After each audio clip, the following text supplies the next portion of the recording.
முதலாவது தேவனுடைய ராஜ்யத்தையும் அவருடைய நீதியையும் கேளுங்கள், இவையெல்லாம் கூட கொடுக்கப்படுகின்ற தேவ வார்த்தைப்படியே நாங்கள் இதை தொடங்குவோம்.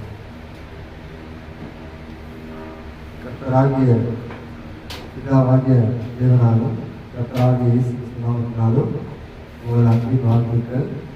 நாம் அனைவரும் முதலாவது ஒரு ஜபத்தை தொடங்கி நாம் ஆராதனைப்படுத்தும்படியாக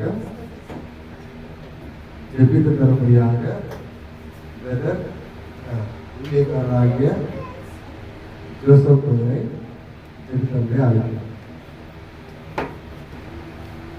நாம் தலைகளை தாழ்த்தி ஜெபம் செய்வோம். வானாதி வானங்களில் வீற்றிருப்பவரே, சர்வத்துக்கும் மேலான தேவனே, அப்பா பிதாவே, உம்மை துதிக்கிறோம், உம்மை மகிமைப்படுத்துகின்றோம், உம்மை உயர்த்துகின்றோம், எங்களை தாழ்த்துகின்றோம். அப்பா, இந்த வாரத்தின் முதல் நாளிலே நாங்கள் ஆவியோடு உண்மையோடு உம்மை தொழுது கொள்ளும்படி நீர் எங்களை ஆசீர்வதிச்ச தயவுக்காக நன்றி தகப்பனே. கடந்த நாள் முழுவதுமாய் உமது கண்ணின் மணியை போல எங்களை சுகபத்திரமாக பாதுகாத்து ஒரு சேதமும் இன்றி எங்களை ஆசீர்வதிச்ச தயவுக்காக நன்றி தகப்பனே. நாங்கள் இந்த நாளிலும் ஜீவனோடு சுவாசத்தோடு இந்த சரீரத்தோடு உம்மை தொழுது கொள்ளும்படி இம்மட்டுமாய் எங்கள் மேல் கிருபை திரு தகப்பனே. இம்மட்டுமாய் எங்களை அன்பு செய்த தேவனே உமக்கு நன்றி அப்பா. பிதாவே, உலகம் எங்கும் அழிந்து போனாலும் உம்முடைய வார்த்தை அழியாதபடிக்கு இந்த வாரத்தின் முதல் நாளிலே நாங்கள் உம்முடைய வார்த்தை கொண்டு உம்மை ஆராதிக்கும்படி எங்களை ஆசீர்வதிச்ச தயவுக்காக நன்றி தகப்பனே. தேவன் ஆவியாயிருக்கிறார், அவரை தொழுது கொள்கிறவர்கள் ஆவியோடு உண்மையோடு தொழுது கொள்ள வேண்டும் என்று சொன்ன பிதாவே, அப்படியாக சிறு சமூகமாக உமது முன்பாக நிற்கிறோம் அப்பா. நாங்கள் உத்தமத்தோடு உண்மையோடு பரிசுத்தத்தோடு உம்மை தொழுது கொள்ளும்படி எங்களை ஆசீர்வதிங்க தகப்பனே. இதோ தகப்பனே, ஆராதனையில் 5 அம்சங்கள் உண்டு, ஒவ்வொன்றும் விசேஷித்தமானது அப்பா. ஜெபமும் பாடலும் உம்முடைய செய்தியும் தகப்பனே, உமது குமாரனின் கர்த்தரின் பந்தியையும் காணிக்கையும் நீர் ஆசீர்வதிச்சு பலப்படுத்துங்க தகப்பனே. தகப்பனே, யார் யாரு இந்த ஆராதனையில முழுமையாக பங்கு பெறலையோ அவர் சீக்கிரமாக வந்து முழுமையாக பங்கு பெறும்படி, எந்த தடைகள் இருந்தாலும் நீக்கி வரும்படி அவர்களையும் நீர் ஆசீர்வதிச்சு பலப்படுத்துங்க தகப்பனே. ஆரம்பம் முதல் முடிவு வரை எங்களோடு இருந்து எங்களை வழிநடத்த வேண்டும் என்று எங்கள் மீட்பரும் மேய்ப்பரும் இரட்சகருமாய் இருக்கிற உமது நேசகுமாரன் இயேசு கிறிஸ்துவின் நாமத்தில் ஜெபிக்கிறோம் ஜீவனுள்ள நல்ல பிதாவே, ஆமென்.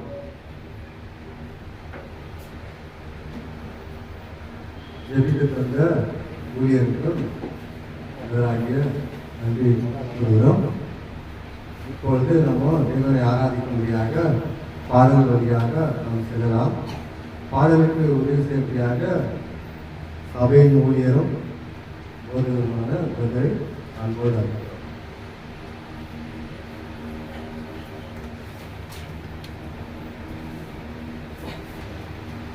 நாம் தேவனை மகிமைப்படுத்தும்படி பாடலிலே கடந்து செல்வோம். பாடல் புத்தகத்திலே 159ஆம் பாடலை நாம் பாடுவோம். எந்தன் ஜெபவேளை உம்மை தேடி வந்தேன், தேவா பதில் தாருமே. எந்தன் ஜெபவேளை உம்மை தேடி வந்தேன், தேவா பதில் தாருமே.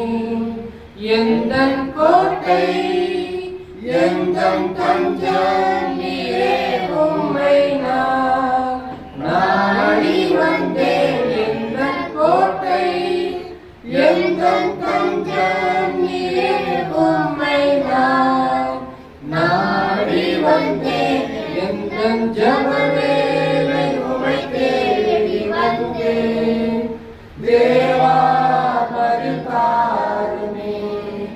சோராது ஜபித்திட ஜபவேளைகள் தாருமே, தடையால் அகற்றிடுவீர், தயை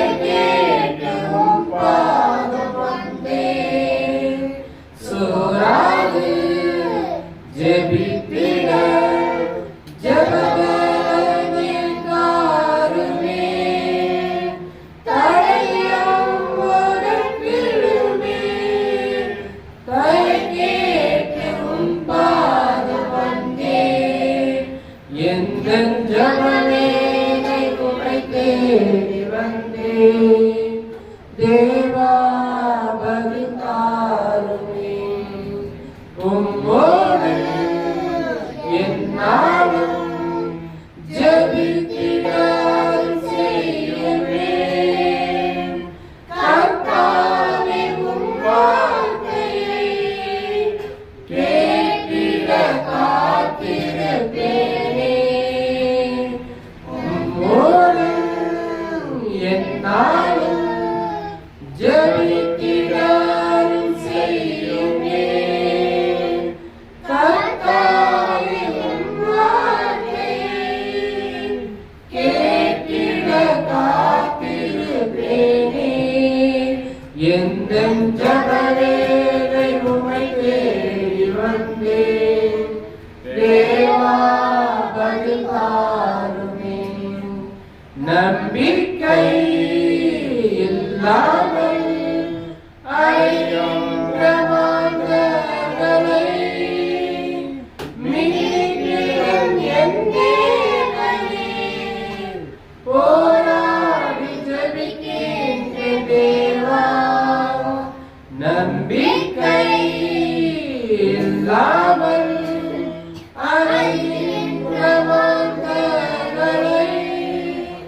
மீட்கிறேன் என் தேவனே போராடி ஜெபிக்கின்ற தேவா எந்தன் ஜபவேளை உம்மை தேடி வந்தேன் தேவா பதில் தாருமே எந்தன் கோட்டை எந்தன் தஞ்சம் நீரே உம்மை நான் நாடி வந்தேன் எந்தன் கோட்டை எந்தன் தஞ்சம் நீரே உம்மை நான் நாடி வந்தேன் எந்தன் ஜபவேளை உம்மை தேடி வந்தேன் தேவா பதில் தாருமே அடுத்ததாக இன்னொரு பாடலை நாம் தேவனை மகிமைப்படுத்தி பாடுவோம் பாடலின் 160 பாடல் புத்தகத்திலே 160ஆம் பாடலை நாம் பாடுவோம் ஜெபத்தை கேட்கும் எங்கள் தேவா ஜெபத்தின் வாஞ்சை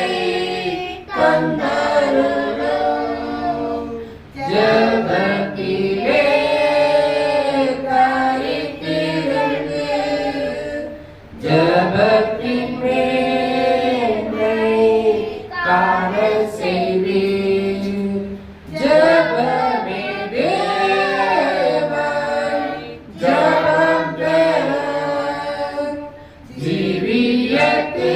ஜீவியத்திற்கு இதுவே சேவை ஜெபமே தேவன் ஜெபம் பெற ஜீவியத்திற்கு இதுவே சேவை ஊக்கத்துடனே ஓர் மனமாய் வாக்குத்தத்தத்தை பற்றிக் கொண்டு நோக்கத்தை எல்லாம் நேர்மையாக்கி கேட்கும்படி கிருபை செய்வீர் ஜெபமே தேவன் ஜெபம் பெற ஜீவியத்திற்கு இதுவும் தேவை ஜெபமே தேவன் ஜெபம் பெற ஜீவியத்திற்கு இதுவும் தேவை ஆகாத நோக்கம் சிந்தனையை அகற்றும் எங்கள் நெஞ்சை விட்டு வாகன காக்கும் மனமெல்லாம் வல்லமையோடு வேண்டிக் கொள்வோம். ஜெபமே தேவன் ஜெபம் பெற ஜீவியத்திற்கு இதுவும் தேவை. ஜெபமே தேவன் ஜெபம் பெற ஜீவியத்திற்கு இதுவும் தேவை. இடைவிடாமல் ஜெபம் செய்ய இடையரெல்லாம் நீக்கிவிடும். சலிப்பில்லாமல் உந்தன் பாதம் கடைசி மட்டும் காத்திருப்போம். ஜெபமே தேவன் ஜெபம் பெற ஜீவியத்திற்கு இதுவும் தேவை. ஜெபமே தேவன் ஜெபம் பெற ஜீவியத்திற்கு இதுவும் தேவை.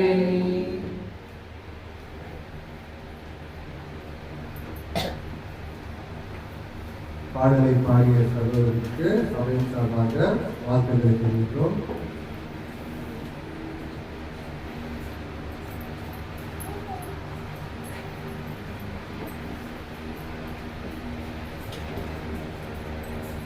இப்பொழுது நம் வேத வாசத்தை வாசிக்கிறோம்.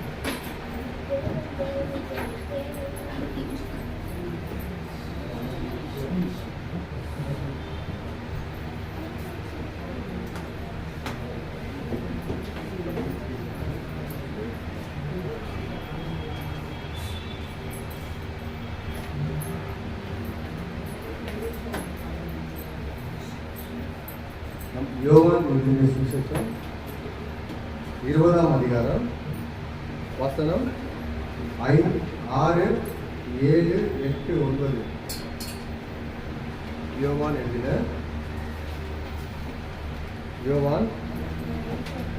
5, 6, 7, 8, 9 4 வசனங்களை நம்ம தியானிக்கிறோம். சீமோன் பேதுரு அவர்களுக்கு பின்னே வந்து கல்லறைக்குள் பிரவேசித்து சீலைகளை கிடக்கிறதை அவருடைய தலையில் சுற்றிய சீலையை மற்ற சீலையுடன் வைத்திராமல் தனியே ஒரு இடத்தில் சுருட்டி வைக்கப்படுகிறதை கண்டான். முந்திய கல்லறையிடத்திற்கு வந்த மற்ற சீஷரும் அப்பொழுது உள்ளே பிரவேசித்து கண்டு விசுவாசித்தார். அவர் மரித்தோரிலிருந்து எழும்பி இருக்க வேண்டும் என்கிற வேத வாக்கியத்தை அவர்கள் இன்னும் அறியாதிருந்தார்கள்.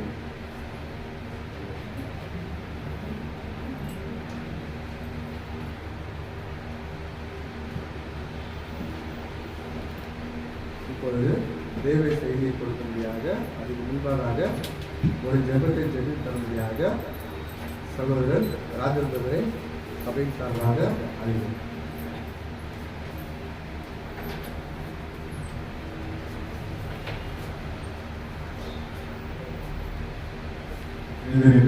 முடிப்போம். பரலோகத்தில் இருக்க மகா பரிசுத்தம் உள்ள தேவனே, அப்பா உமக்கு நன்றி சொல்றோம். தகப்பனே, இந்த வாரத்தில் முதலாம் நாள் தகப்பனே, உங்களை நாங்கள் ஆராதிக்க வந்திருக்கும் தகப்பனே, அப்பா உமக்கு நன்றி சொல்றோம். இந்த அடுத்த வாரம் போன மாதம் எங்களை காத்தது போல தகப்பனே, இந்த மாதம் எங்களை புது மாதம் நீங்க ஒவ்வொரு நாளும் எங்களை வழிநடத்தி கொண்டு வருகிற தேவரே, அப்பா உமக்கு நன்றி சொல்றோம். ஆண்டவரே, வான பூமி ஒழிந்து போனாலும் உங்களுடைய வார்த்தை ஒரு காலம் ஒழிந்து போகாது தகப்பனே, அப்பா உமக்கு நன்றி சொல்றோம். ஆண்டவரே, தகப்பனே, ஒவ்வொரு நாளும் எனக்கு உணையும் உரையும் கொடுத்து எங்களை பாதுகாத்து எங்களை வழிநடத்தி கொண்டு வருகிற தேவனே, அப்பா உமக்கு நன்றி ஸ்தோத்திரம். ஆண்டவரே தகப்பனே, உங்களுடைய கிருபை இல்லாமல் நாங்கள் வாழ முடியாது தகப்பனே. இந்த உலகத்துல தகப்பனே, தாவீது சொல்லுகிறது போல வானத்தில் ஏறி போனாலும் நீங்க அங்கே இருப்பீர், பாதாளத்தில் படுக்கை வைத்து படுத்தாலும் நாங்கள் அங்கே இருப்பீர். நாங்கள் எங்கள் போவோம் தகப்பனே, நீங்களே எங்களை ஒவ்வொரு நாளும் எங்களை வழிநடத்தி வரும்படி அப்பா உங்களை எஞ்சி மன்றாடி கேட்கிற தகப்பனே. இந்த தகப்பனே, செய்தி கொடுக்கிற சபதனோடும் நீங்க பேசும் ஆண்டவரே. உங்களுடைய வார்த்தை இருபுறம் கருக்குள்ள கட்டாயத்தை போல இருக்கு தகப்பனே. தகப்பனே, உங்களுடைய வார்த்தைக்கு வல்லமை மகிமையும் கிருபை நிறைந்து இருக்கு தகப்பனே. இந்த வார்த்தையால தகப்பனே இந்த உலகத்தையே நீங்க படைத்த தகப்பனே. அப்பா உமக்கு நன்றி ஸ்தோத்திரம். ஆண்டவரே, இந்த ஒரே குமாரனை இந்த உலகத்துக்கு அனுப்பி என்னுடைய பாவத்துக்காக இந்த உலகத்தில் இருக்கிற ஒவ்வொரு மனுஷருடைய பாவத்துக்காக சிலுவையில் மறுத்து 3ஆம் நாள் உயிர்ப்பித்த தேவனே, அப்பா உமக்கு நன்றி தகப்பன். ஒரே குமாரனை உயிர்ப்பித்த தேவனே, அப்பா உமக்கு நன்றி செலுத்துகிறோம். எல்லாம் அல்ல இயேசுவின் நாமத்தினால் ஜெபிக்கிறேன் நல்ல பிதாவே, ஆமென். ஜெபிக்கிற சகோதரருக்கு சபை சார்பாக வாழ்த்து தெரிவிக்கிறோம். இப்பொழுது சபையின் ஊழியர் ஜோசப் பிரதரை வேத தெய்வ செய்தி கொடுக்கும்படியாக அன்புடன் அழைக்கிறோம்.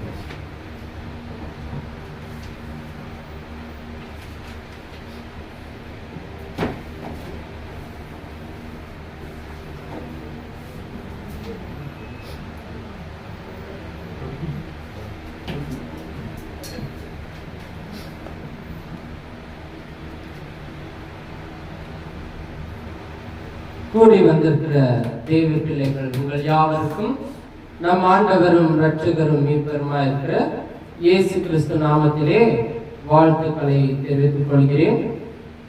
தேவனுடைய அன்பும் அவருடைய ஆசீர்வாதமும் அவருடைய நன்மைகளும் பெற்ற நாம் அவருடைய வார்த்தைக்கு கீழ்ப்படிந்து இங்கே சபையாக கூடி அவரை மகிமைப்படுத்தும்படி தேவன் நம்மை அழைத்து இருக்கிறார். அப்படியாக அவருடைய வார்த்தைக்கு நாம் செவி கொடுப்போம், அவருடைய கட்டளைகளை நாம் கீழ்ப்படுகிறோம். நம் தேவ செய்தியே என்னவென்றால், இந்த நாளிலும் நம்ம அநேக இடத்துல கிறிஸ்தவர்கள் என்று சொல்லிக் கொண்டிருக்கிற அநேக மக்கள் பெரிய ஒரு காரியங்களை செய்யறாங்க. அது முதல் ஒரு காரியம் என்னன்னா பண்டிகை. பண்டிகை என்பது தேவன் வெறுக்கக்கூடிய ஒரு காரியம்.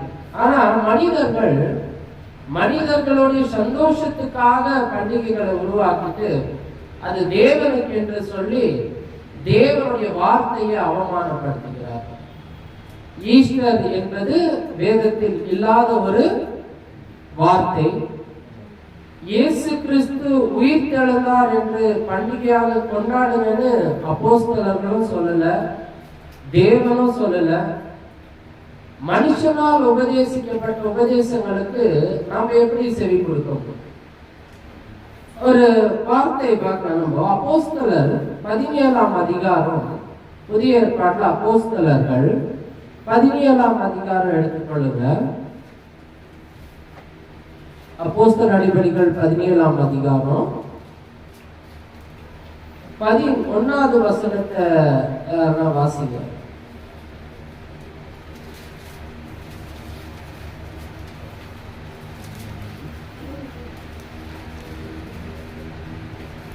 பதினேழாம் அதிகாரம் 11வது வசனத்தை வாசிங்க.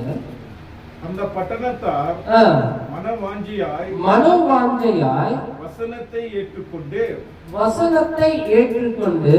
காரியங்கள் இப்படி இருக்கிறதா என்று தினந்தோறும் வேத வாக்கியங்களை ஆராய்ந்தினால்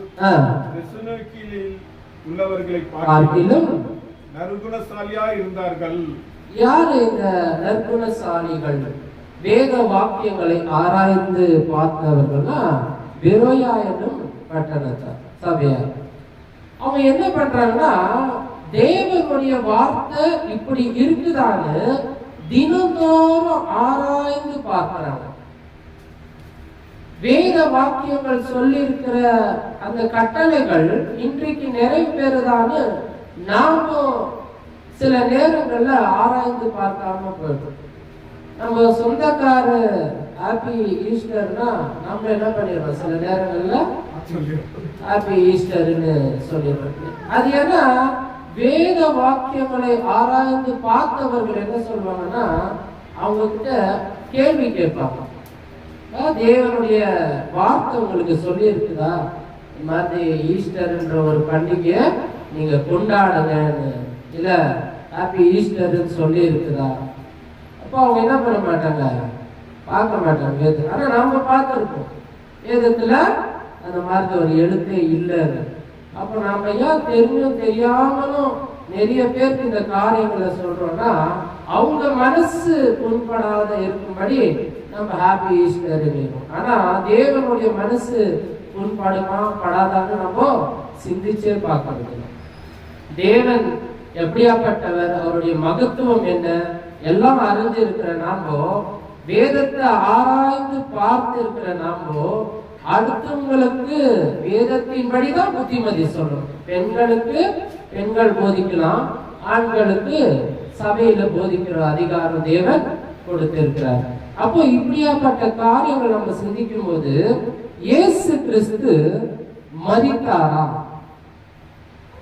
இயேசு கிறிஸ்து இறந்துட்டாரா? ஆமா, ஒரே தடவை தான் அவர் மரிச்சாரு. இந்த குட் ஃப்ரைடே வரும்போது அநேக பேர் ஒரு செய்யற காரியம் என்னன்னா, இயேசு கிறிஸ்து செத்துட்டாருன்னு துக்கம் விசாரிப்பாங்க. ஐயோ, அதனால சிலுவையில் அவர் செத்துட்டாரு. இயேசு கிறிஸ்து குட் ஃப்ரைடே அன்னைக்கு, வெள்ளிக்கிழமை அன்னைக்கு இறந்தாரா அப்படின்ற ஒரு கேள்வி நம்ம கேட்கும் போது, ஒரே தடவை தான் மரித்தாரு, மறுபடி அவர் என்ன பண்ண மாட்டாரு, மறிக்க மாட்டார். ஏன்னா எல்லாருக்கும், உலகத்துல இருக்கிற எல்லாருக்கும் மரிச்சா என்ன இருக்குங்க, கல்ற இருக்கு. அந்த கல்ற திருநாள் அன்னைக்கு போய் சாம்பிராணி பூ போடுறது உலகத்தின் வழக்கம், வழிபாடு, நமக்கு கிடையாது. ஆனா இயேசு கிறிஸ்துவுக்கு கல்வியே கிடையாது. அந்த கல்வியே இல்லாத போது அவருடைய மரணத்தை குறித்து துக்கம் விசாரிக்கிறது தவறான ஒரு காரியம். ஏன்னா இயேசு கிறிஸ்து இன்னைக்கும் என்ன பண்றாரு, வெள்ளிக்கிழமையும் உயிரோட தான் இருக்கிறாரு, சனிக்கிழமையும் உயிரோட தான் இருக்கிறாரு, ஞாயிற்றுக்கிழமையும் உயிரோட தான் இருக்கிறார். உயிரோட இருக்கிற ஒருத்தரை நம்ம மரித்தோர்ல போய் நிறைய பேர் தேடின்னு இருக்கிறாங்க. பாருங்க, லூக்கா எழுதின விசேஷத்துல 24ஆம் அதிகாரம் நம்ம வாசிச்சது கூட 4வது வசனத்தை நம்ம வாசிக்க கேட்போம். லூக்கா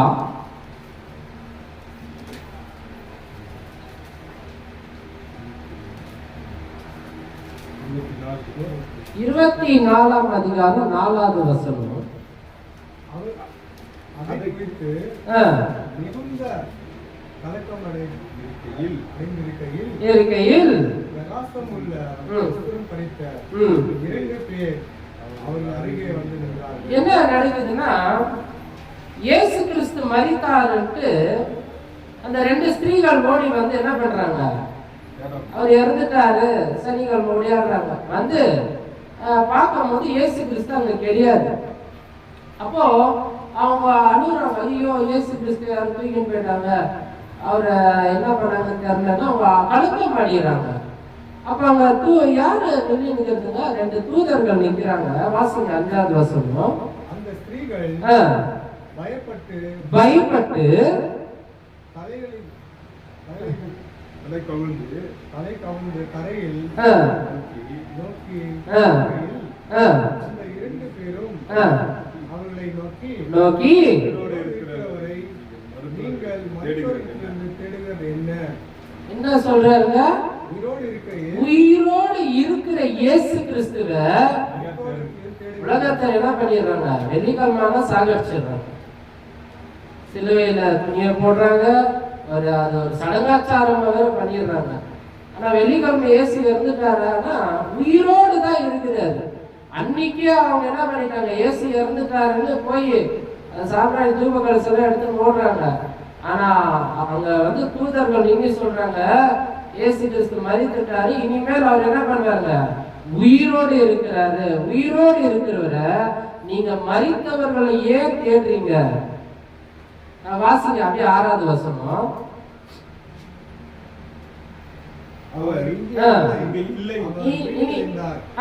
இனி அவரு இல்ல, அவர் உயிர் தெழுந்துட்டாரு. ஒரு சின்ன ஒரு உதாரணம் நம்ம கேள்விப்பட்டிருக்கிறோம் நிறைய ஒரு பாடத்துல. ஒரு குடும்பத்துல ஒரு பெரிய மனுஷன் ரொம்ப அந்யோன்யமா இருந்தாங்க. ஒரு வயசானவர் வச்சுக்க. அவர் திடீர்னு ஒரு நாள் காணாத போயிடுறாங்க. காணாத போனவங்களுக்கு அந்த வருத்தம் தெரியும். காணாத போயிட்டுருந்தோம் தேடி தேடி பார்க்குறாங்க. வீட்டில் இருக்கிறவங்க எல்லா இடத்துலையும் தேடுறாங்க, எல்லா இடத்துலையும் போகிறாங்க. தேடி தேடி பார்த்துட்டு என்ன பண்ணிடுறாங்க, 1 வருஷம் அது 2 வருஷம் அது என்ன பண்ணிடுறாங்க, அவர் இறந்துட்டுக்குவாருன்ட்டுன்னு அவருக்கு போட்டோ வச்சு மாலை போட்டு அந்த நாளை குறிச்சிடுறாங்க. குறிச்சிட்டு அவர் இறந்துட்டுக்குவாரு, இனி அவர் வரமாட்டாரு. அப்போ 1 வருஷம் ஆச்சு, 2 வருஷம் ஆச்சு, 3 வருஷம் ஆச்சு, 4 வருஷம் ஆச்சு. ஒரு மகிழ்ச்சியான ஒரு செய்தி கேட்குது அவங்களுக்கு. இல்லை இல்லை அவரு கெடிச்சிட்டாரு, மாதிரி போலீஸ் ஸ்டேஷன்ல இருக்கிறாரு. எல்லாரும் போய் அவரை பார்த்து, ஐயோ எங்க தாத்தா கெடிச்சிட்டாரு, எங்க அப்பா கெடிச்சிட்டாரு, சந்தோஷத்தோட வீட்டுக்கு கூட்டிட்டு வராங்க.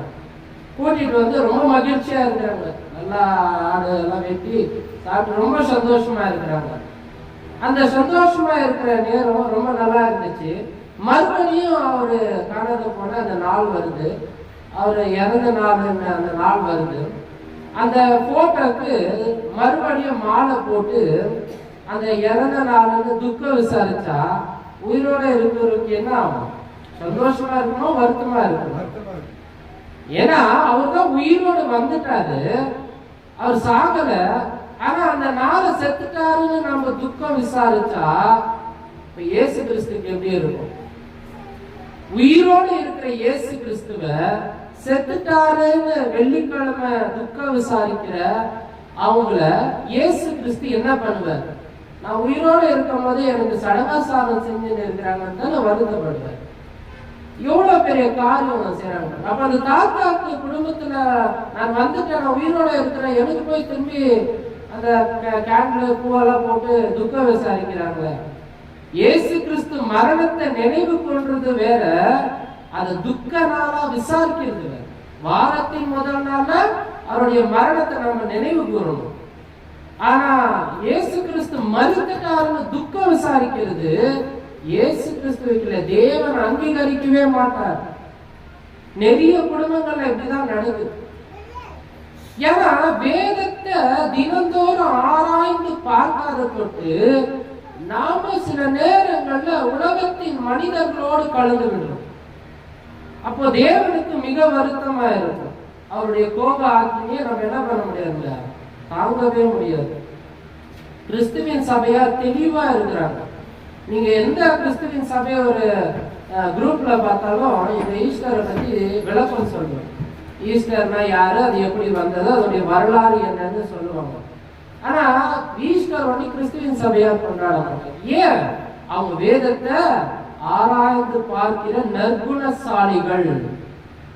அப்ப அப்படியாப்பட்ட காரியங்கள்ல நாங்களும் தேவனுடைய வார்த்தையை ஆராய்ந்து பார்த்துட்டு வரப்போற நாட்களில நம்ம கூட இருக்கிறவங்களுக்கு உபதேசம் பண்ணணும். ஈஸ்டர்ன்றது தேவனால் உண்டாக்கப்பட்ட ஒரு சட்டம் கிடையாது.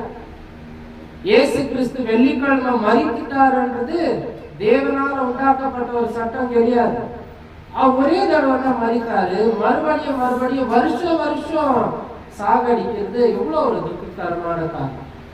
நிறைய பேருடைய சிந்தனை என்ன ஆயிடுது, டிசம்பர் வந்தா இயேசு கிறிஸ்து என்ன பண்ணிடுறாங்க, குழந்தையா பார்த்துடுறாங்க. இந்த மாசம் மார்ச் ஏப்ரல் வந்தா அவரை சாகடிச்சு அவர் உயிர் தள்ள வச்சிருக்காங்க. இது ஒரு சடங்காச்சாரமே ஆயிட்டு இருக்கு. நீங்க இந்த சபை ஒரு மற்ற சபையில போய் பார்த்தோம்னா இதை கொண்டாடுவாங்க. ஈஸ்டர்ன்றது பெருசா கொண்டாடுவாங்க. இப்ப யாருக்கு அவங்க செய்யற ஆராதனையா இருக்கு? மனுஷனுக்கு செய்யற ஆராதனை தான், தேவனுக்கு அல்ல. நம்ம வாசிக்கலாம் ரோமர் 1ஆம் அதிகாரம், புதிய ஏற்பாட்டுல ரோமர் 1ஆம் அதிகாரம் 2வது வசனத்தை நாம் வாசிக்க கேட்போம். ரோமர் 1:2. ரோமாபுரியில் உள்ள தேவ பிரியரும் பரிசுத்தவான்களாகும்படி அழைக்கப்பட்டவர்களாகிய அனைவருக்கு எழுதுவது. இப்போ நமக்கு எழுதி இருக்கிறாரு. யாருன்னா வாசிங்க தொடர்ந்தது. நம்முடைய பிதாவாகிய தேவனாலும் கர்த்தராகிய இயேசு கிறிஸ்து நாமத்திலும் உங்களுக்கு கிருபையும் சமாதானம் உண்டாவதாக. இப்ப நம்முடைய பிதாவானவர் நமக்கு எழுதி கொடுத்து இருக்கிற இந்த வேத வசனத்தின்படி கிறிஸ்து இயேசு மூலியமாக நமக்கு சமாதானம் தான் இருக்கணும். இன்னைக்கு எத்தனை பேர் ஈஸ்டரை கொண்டாடுற சமாதானத்தோடு இருக்குவாங்க தெரியுங்களா? என்ன சமாதானம் இருக்கும்? ஒரு சைடு பீர் பாட்டு ஓடின்னு இருக்கும், ஒரு சைடு வந்து பிரியாணி ஓடின்னு இருக்கும், ஒரு சைடு புது துணி போட்டு பாட்டு ஓடின்னு இருக்கும். இதுதான தேவனுடைய வார்த்தையை நம்ம மகிமைப்படுத்துறது. இதுக்காக தான் இயேசு கிறிஸ்து நமக்காக அந்த சிலுவையில மரித்தார். அவருடைய வார்த்தையை நம்ம தியானிக்கும்படி எத்தனை பாவ காரியங்கள் செய்யறாங்க. இதை வந்து எந்த சமயம் கண்டிக்காது. நிறைய சமயம் இன்னைக்கு வைன் கொடுக்கறதே ஒரு பெரிய விசேஷமா பண்ணிருக்காங்க. வைன்ன்றதோ ஆல்கோஹால் கலந்ததுதான் அவங்களுக்கு தெரிஞ்சோம். சின்ன வயசுலயே கொடுக்கும் போது பெரியவங்களாகும்போது என்ன ஆகுது அவங்களுக்கு? இப்போ சர்ச்சிலேயே கொடுக்குறாங்கப்பா ஆல்கோஹால், பீருக்கு போவாங்க, அடுத்தது ஹாட் ட்ரிங்க்ஸ் எல்லாமே யூஸ் பண்ணிடுவாங்க. இன்னைக்கு அதுதான் அவங்களுடைய பண்டிகையா இருக்கு. ஈஸ்டர்ன்ற பண்டிகை என்னன்னா குடி பாட்டு எங்க எத்தனை பாவ காரியங்கள் நேற்று இரவுல நடந்துக்குது தெரியுங்களா? நம்ம நியூஸ் சேனல் வந்து பார்த்தா தெரியும். அந்த போதையில எத்தனை பாவங்கள் செய்யறாங்க. கேட்டா பண்டிகை கொண்டாடுறாங்க, இயேசு கிறிஸ்து உயிர்த்தெழுந்ததை கொண்டாடுறவங்க. போடுற ட்ரெஸ் அவ்வளோ அருவருப்பா இருக்கு. அவங்க பேசுற வார்த்தைகள் அவ்வளவு அருவருப்பா இருக்கு. ஆனா வாய்க்கு வாய் நான் கிறிஸ்தவன்ன்றாங்க, இயேசு கிறிஸ்து உயிர்த்தெழுந்ததை நான் கொண்டாடுறேன்றாங்க. எவ்வளவு பெரிய பாவ காரியங்கள் பாருங்க. நம்ம கிறிஸ்தவ பிள்ளைகள் அப்படின்னு ரொம்ப எச்சரிக்கை உள்ளவர்கள். ஏன்னா அவர்களுக்கு தெரியும் தேவனுடைய சட்டம் என்னன்றது. அப்போ அவருடைய வார்த்தையை கொண்டு நமக்கு எச்சரிப்பு கொடுக்கிறார் தேவன். இல்ல முதலாவது தேவனுடைய ராஜ்யத்தையும் நீதியும் தேடுற ஒரு கிறிஸ்தவர்களாக இருந்தா இப்படியாப்பட்ட காரியங்களை செய்ய மாட்டாங்க. நம்ம வாசிக்கலாம். அதே 1ஆம் அதிகாரம் 3வது வசனம் பாருங்க. நம்முடைய பிதாவாகிய தேவனாலும் இல்ல 3வது வசனம் பிதாவாகிய தேவனாலும் கர்த்தராகிய இயேசு கிறிஸ்துவினாலும் உங்களுக்கு கிருபையும் சமாதானம் உண்டாவதாக.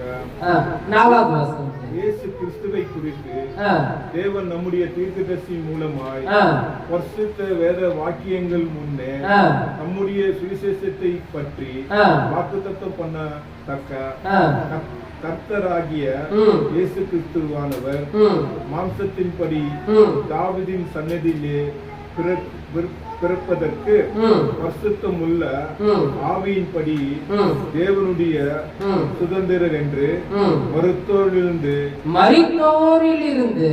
உயிர்த்தெழுந்தாலே. இப்போ மரித்தோரிலிருந்து இயேசு கிறிஸ்து என்ன பண்ணாங்க? உயிர் எழுந்துட்டாரு.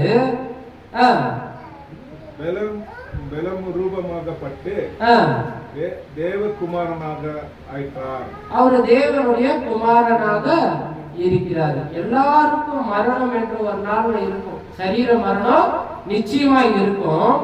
ஆனா இயேசு கிறிஸ்து தான் மரித்தோரில் இருந்து உயிர் தெழுந்தவர். இதை எப்போதும் ஞாபகம் வச்சுக்கணும்.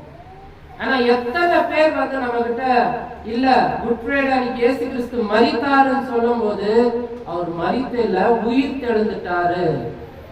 மரித்தோர்ல இருந்து உயிர் தெழுந்தவை இயேசுவ மறுபடியும் மரித்துட்டாருன்னு சொல்லும் போதுதான் இதற்கு முன்பான காலத்துல இயேசு கிறிஸ்து அந்த மரணத்தை ருசி பார்த்த காலத்துல பரிசேயர் சதிசேயர் என்ன சொல்றாங்க? அவர் இறந்துட்டாரு, இவங்க எல்லாம் பொய் சொல்றாங்க, உயிர் தெரிஞ்சுட்டாருன்னு. அவங்க சடலத்தை இவங்க தூக்கின்னு போய் எங்கேயோ வச்சுட்டு இருக்கிறாங்க. அப்போ அந்த மாதிரிதான் இன்னைக்கும் ஆயிடுச்சு. அவர் மரித்துட்டாருன்னு சொல்ற மாதிரி தான் அவங்க சொல்ற மாதிரி தான் நாமளும் வெள்ளிக்கிழமை அவர் இறந்துட்டாருன்னு நினைக்கிறோம். அவர் மரித்தோரில் இருந்து உயிர் தெரிந்த முதல் பேரான கிறிஸ்து. அப்போ நாம அப்படியாப்பட்ட சத்தியத்தை அறிந்தும் நம்ம இயேசு கிறிஸ்துவ மரித்தோர்கள் இருந்து தேடுவது எப்படி? செத்து இருக்கிற அத்தனை கல்லறையில போய் எவனோ ஒரு கல்லறையில இயேசு கிறிஸ்து இருக்கிறாரான்னு நம்ம தேடி உட்கார்ற மாதிரி. இன்னைக்கு இயேசு கிறிஸ்துவ கல்லறையில எல்லாம் போய் பார்த்தீங்கன்னா சிலுவையை போட்டு வச்சிருக்காங்க. ஏன்னா இயேசு கிறிஸ்து இறந்துட்டாரு, சிலுவையில தொங்கினாரு, கல்லறையில எல்லாம் சிலுவையை போட்டு அடையாளம் போட்டு வச்சிருக்கோம். அதனால சிலுவை இருந்தா பேய் வராதுன்ட்டு ஒரு ஐதீகம். சிலுவையே ஒரு பாவ சின்னம். சிலுவை புனித சின்னம் கிடையாதுன்னு வேதம் சொல்லுது. ஏன்னா மரத்தில் உயர்த்தப்பட்ட மனிதன் பாவத்தை செய்திருந்ததா அந்த மரத்துல உயர்த்தப்படுவாங்க.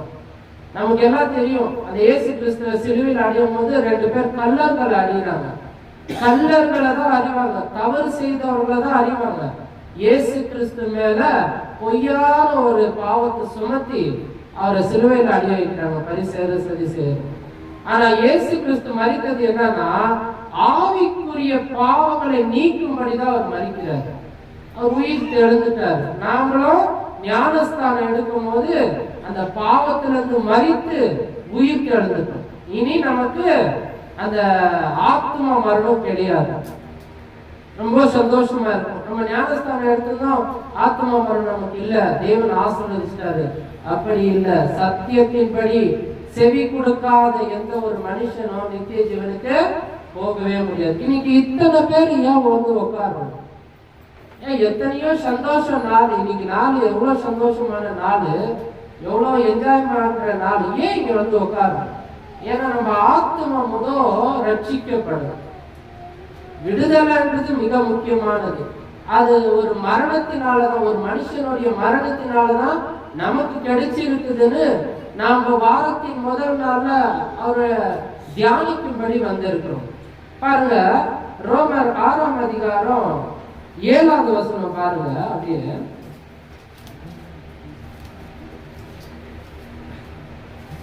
6ஆம் அதிகாரம் 7வது வசனம்.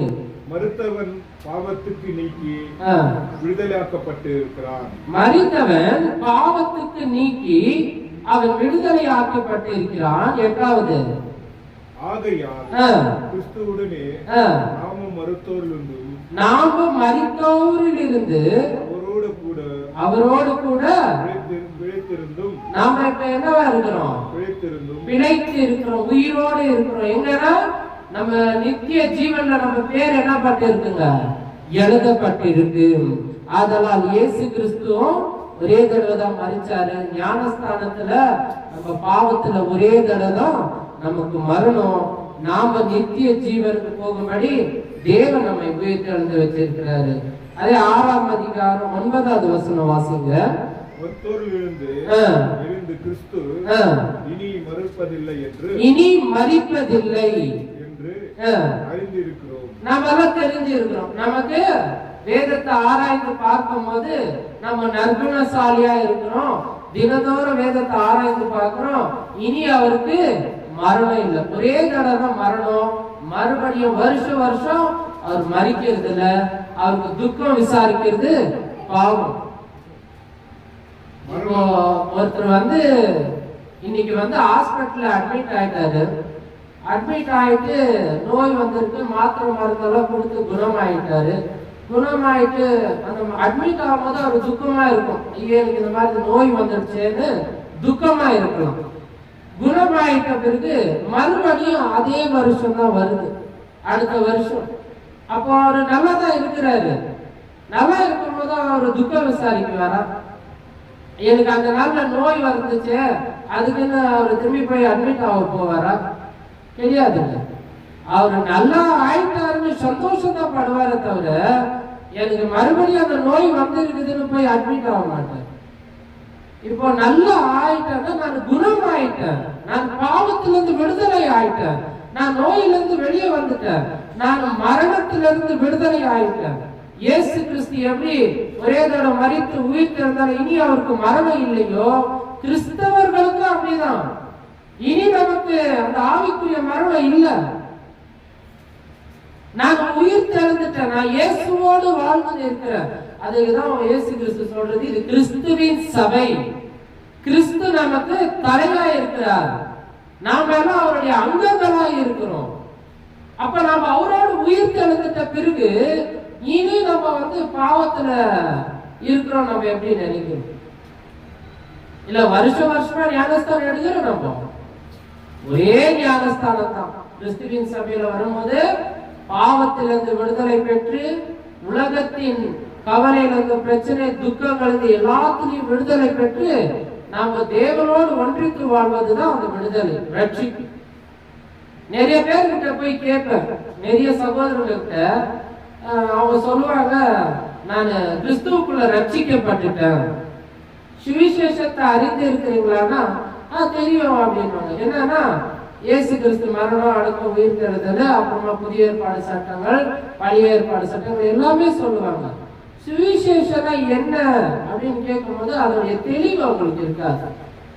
அப்ப அவங்கள்ட்ட போய் நீங்க ரட்சிக்கப்பட்டீங்கன்னா ரட்சிக்கப்பட்டேன்னு கேட்டா ஒரு அடக்கான ஒரு விஷயம் சொல்லுவாங்க. எனக்கு நான் 2-3 பேர்கிட்ட இந்த மாதிரி ரோட்ல போய் விசாரிப்பேன், கிறிஸ்தவர்கள் அப்படின்னு தெரிஞ்ச பிறகு நான் போய் விசாரிப்பேன். அப்போ அவங்க சொல்ற வார்த்தை என்னன்னா, என் பொண்ணு என்கிட்ட பேசுறதே இல்லை, எங்க வீட்டுக்காரர் என்னை விட்டு வேற தொடர்புல இருக்கிறாரு, என்னுடைய பையன் எவ்வளவு அன்பா வளர்த்தேன், எவ்வளவு கஷ்டப்பட்டு நான் வளர்த்தேன், ஆனா அவன் ஒரு பொண்ணோட கல்யாணம் பண்ணி என்னை விட்டு போயிட்டோம். எத்தனையோ காரியங்கள் சொல்றாங்க. அப்ப கேட்டா நான் ரட்சிக்கப்பட்டேன். ரட்சிப்புனா முதல் விஷயம் நமக்கு ஞாபகத்துல வரணும், இஸ்ரேல் மக்களை தேவன் விடுதலை செய்தது ரட்சிப்பின் திட்டம். அந்த அடிமைத்தனத்திலிருந்து விடுதலை செஞ்சாரு. ஏன்னா அவங்க கஷ்டப்பட்டாங்க, துன்பப்பட்டாங்க, வேதனைப்பட்டாங்க. எல்லாத்துலயும் இருந்து அவர் சொல்றாரு, உங்களுக்கு பாலும் தேனும் ஓடுகிற தேசத்தை, கானான் தேசத்தை உங்களுக்கு தர, இனி நீங்க அங்க துக்கப்படுறதுல, உங்களுக்கு அங்க கவலை இருக்காது, கண்ணீர் இருக்காது அப்படின்னு தேவன் மோசே மூலியமா அவங்க விடுதலை செய்யும் போது அது ரட்சிப்பு. அந்த ரட்சிப்பின் திட்டத்தை இன்னைக்கு எனக்கு வச்சிருக்கிறாரு. இயேசு கிறிஸ்து மூலியமா நான் நித்திய ஜீவன் போறதுக்கு, பூமிக்குரிய வாழ்க்கைய தேவனுடைய வார்த்தையால் சமாதானமா வாழ்றதுக்கு எனக்கு எல்லாத்திலிருந்து விடுதலை கொடுத்திருக்கிறாரு. இப்ப நான் ரட்சிப்பின் திட்டத்துல இருக்கும் போது, நான் ரட்சிப்பு பெற்றேன்னு சொல்லிட்ட பிறகு எனக்கு பிரச்சனைகள் இருக்குன்னா நான் வேதத்தை என்ன பண்ணல, தினந்தோறும் ஆராய்ந்து பார்க்கல, நற்குணசாலிகளா நான் இருக்கல, தேவனுடைய சட்டம் என்னது என்று இன்னும் நான் அறியாம இருக்கிறேன். அப்ப எனக்கு ஒரு பிரச்சனை பின்னாடி இருக்குன்னா என் முன்னாடி யாரு இல்ல, தேவன் இல்ல. ஏன்னா பிரச்சனையை கொடுக்கறது சாத்தான் தான். நாம ஞானஸ்தானம் எடுக்கிறதுக்கு முன்னாடி அநேக பாடுகள் பட்டு இருப்போம். ஒருவேளை ஞானஸ்தானம் எடுத்துட்ட பிறகு பணாசை, பொருளாசை, பெண்ணாசை, மண்ணாசை, உலகத்தின் இச்சைகள், பாவங்கள் எல்லாத்தையும் விட்டு வந்திருக்கும். அப்ப இது எல்லாம் விட்டு வரும்போது நம்ம ரட்சிக்கப்பட்டோம். நம்ம வாழ்க்கையில சந்தோஷமா தான் இருக்கணும், தவிர திரும்பி அந்த பழைய வாழ்க்கை என்ன விடலன்னு சொல்லக்கூடாது. அப்ப நான் கேள்வி கேட்கும் போது அவங்க சொல்லுவாங்க, இல்லப்பா எனக்கு நிறைய கஷ்டங்கள் இருக்கு, எனக்கு வியாதி இருக்கு, எனக்கு இப்படியாப்பட்ட காரியங்கள் இருக்கு. நான் சொல்லுவேன், அப்ப ரட்சிப்பின் திட்டம்னா என்ன நீங்க தெரிஞ்சுக்கங்க. முதலாவது பூமிக்குரிய ஆசீர்வாதம் யார் தருதுன்னா பரலோகத்தில இருந்து பிதாதான். ஆவிக்குரிய ஆசீர்வாதம் பிதாதான் நம்ம இயேசு கிறிஸ்து அனுப்பி விடுதலை செய்ய வச்சாரு. அப்ப இந்த ரட்சிப்பின் திட்டத்தை நான் அறிந்து கொண்டோம். நான் பிரச்சனையில இருக்கிறேன்னா அப்ப நான் யாரா இருக்கிறேன், இன்னும் உலகத்துல பாவத்துல நான் வாழ்ந்தது, ஏதோ ஒரு ரீதியா பாவம் செய்வேன், ஏதோ ஒரு வழியில நான் தவறான இருக்கிறேன். ஒரு சிறிய பொய் சொன்னாலும் தேவனுக்கு பிடிக்காத காரியம் தான். அப்ப என் பிரச்சனை என் பின்னாடிதான் இருக்கு. நான் அப்பா அம்மாவை கனப்படுத்தினாலும் அது பாவம் தான். என் பிரச்சனை என்ன இருக்குங்க, என் பின்னாடியா இருக்கு. மனைவி கணவனை கனப்படுத்தலனாலும், கணவன் மனைவிக்கு கொடுக்கிற அந்த ஸ்தானத்தை கொடுக்கலனாலும் அது பாவம் தான். என் பிரச்சனை என்ன இருக்குங்க, பின்னாடி இருக்கு. அப்போ உலகத்தாரோடு நான் பழகும் போது, இல்ல அவங்க வழிபாடோட நான் சேர்ந்து கொண்டாடுறேன்னா பாவம், பிரச்சனை பின்னாடி இருக்கு. அப்ப இது எல்லாம் விட்டு வரதான் தேவன் நம்ம என்ன சொல்றாங்க, நற்குணசாலிகள். வாசிக்கலாம், அதே ரோமர் 9ஆம் வசனம் வாசிங்க.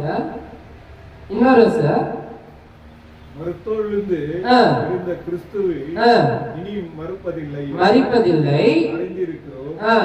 மரணம் இனி அவரை ஆட்கொள்வதில்லை. அவர் மறுத்து பாவத்துக்கென்று ஒரே தடவை மறுத்தார். இதை ஞாபகம் வச்சுக்கோங்க. இயேசு கிறிஸ்து 33 வயசு, அந்த 3 வருஷம் 30 வயசுல இருந்து அந்த 3 வருஷம் 33 வருஷம் 3 வருஷம் அவரு ஊழியம் செய்யும் போது அந்த மரணம் அவர் ஒரே தடவை தான் சூழ்ந்து கொண்டு வந்து இனி அவரை மரிப்பதில்லை. அவர் பிழைத்திருக்கிறார், அவர் உயிரோடு இருக்கிறார், பிழைத்து இருக்கிறார், தேவனுக்கேற்ற பிழைத்திருக்கிறார், தேவனுக்கென்று பிழைத்து இருக்கிறார். அப்ப நான் யாருக்கென்று பிழைத்து இருக்கிறேன்? இன்னைக்கு நம்ம சொந்தக்காரங்க சொல்லலாம், நம்ம நண்பர் சொல்லலாம், நம்ம பக்கத்துல இருக்கிற வீட்டுக்கார் சொல்லலாம், இது இயேசு கிறிஸ்து உயிர் திறந்த நாளுப்பா, இயேசு கிறிஸ்து மரணத்தை வெள்ளிக்கிழமை இருந்துட்டாரு, சனிக்கிழமை மரணத்துல இருந்தார், செத்துட்டு இருந்தாரு, இன்னைக்கு 3ஆம் நாள் உயிர் திறந்துட்டாருப்பா அப்படின்னு நம்ம சொந்தக்கார நண்பர், நம்ம அப்பா அம்மா அண்ணன் தம்பி யாரா சொன்னாலும் இயேசு கிறிஸ்து மரித்தது ஒரு தடவை தான், உயிர் திறந்துட்டாரு, இனி அவருக்கு மரணம் இல்லை. நான் யாருடைய வார்த்தை கேட்கிறேன்? எங்க அப்பா சொல்றாரு, என்னப்பா இன்னைக்கு ஈஸ்டர் கொண்டாடு, கிடையாது. எனக்கு தகப்பன் ஒருத்தர் இருக்கிறாரு, எங்க அம்மா சொல்றாங்க, கிடையாது. என் நண்பர்கள் சொல்றாங்க, என் சொந்தக்காரர் சொல்றாங்க, அரசாங்கமே சொல்லுது நீ ஈஸ்டர் கொண்டாடினாதான் இந்த நாட்டுல இருக்கணும்னு. இப்ப நான் யாருக்கு முக்கியத்துவம் கொடுக்கிறேன்? உலகத்தாருக்கா, அரசாங்கத்துக்கா, இல்ல என்ன படிச்ச தேவனுக்கா? ஒரு வேளை யோசிச்சு பாருங்க, எனக்கு இந்த கண்ணும் வாயும் இந்த காதும் இந்த சரீரமும் கொடுத்தது யாருன்னு அந்த நேரத்தை யோசிக்க மாட்டோம். சொன்னவங்களதான் பெரியவங்களா ஆக்கணும். அவங்க எவ்வளவு பெரிய வயசா இருக்கு, எவ்வளவு பெரிய அனுபவசாலி, அவங்க எத்தனை விஷயத்தை கேட்டு இருப்பாங்க, இதான் நம்ம பார்க்கணும். தேவன் சொல்லி இருக்கிறாரான்னு நம்ம பார்க்கறத தவறு. அப்படிதான் ஒருத்தர் ஹாஸ்பிட்டல் அட்மிட் பண்றாங்க. ஏன் இந்த உதாரணம் சொல்றேன்னா, நாமளும் அதே மாதிரிதான் சில நேரங்கள் ஆயிடும். அவருக்கு ஹார்ட் ஃபெயில் ஆயிடுது, ஒரு 60 வயசு ஆகுது, ஹார்ட் ஃபெயில், போறாரு ஹாஸ்பிட்டல் அட்மிட் ஆகுறாரு, ஒரு 10 லட்சம் ரூபாய் செலவாகுது, ஆப்ரேஷன் பண்ணணும். சரி பண்ணுங்க இருந்தோம், ஆப்ரேஷன் எல்லாம் பண்ணி சந்தோஷமா வெளியே வராது. வெளியே வந்த பிறகு டாக்டர் பில்லு எடுத்துட்டு கொடுக்குறாங்க. பில்லை கொடுத்துருந்தா அவர் என்ன பண்ணுவாருங்க? பார்த்துட்டு சந்தோஷப்படுவாருங்களா? அது பில்லு வந்துருக்குதுன்னா 15 லட்சம் கிட்ட ஆயிடுச்சு, துக்கம் தான் படுவாரு, காசு இவ்வளவு ஆயிடுச்சு. ஆனா அவர் என்ன சொன்னார் தெரியுங்களா? டாக்டர் பார்த்து டாக்டர் கேட்கறாங்க, ஏப்பா நீ வருத்தமா இருக்கிற, உனக்குதான் ஆர்ட்ட நம்ம சரி பண்ணிட்டுமே, இனி பிரச்சனை வராது. அவர் சொல்றாருன்னா, ஒரே ஒரு நாள் 60 வயசு ஆயிடுச்சு, இந்த நாள் எனக்கு ஹார்ட்ல சின்னதா ஒரு ஹோல்ஸ் இருந்துச்சு, அத்தை குணமாக்குறதுக்கு 15 லட்சம் நான் உனக்கு என்ன பண்றேன் கொடுக்குறேன். ஆனா என்ன குழந்தையில இருந்த ஒவ்வொரு உறுப்புகளையும் நேர்த்தியாக வைத்து அதை இத்தனை வருஷம் பாதுகாத்துன்னு வந்த என்னுடைய தேவனுக்கு நான் என்ன கொடுத்திருக்கிறேன்?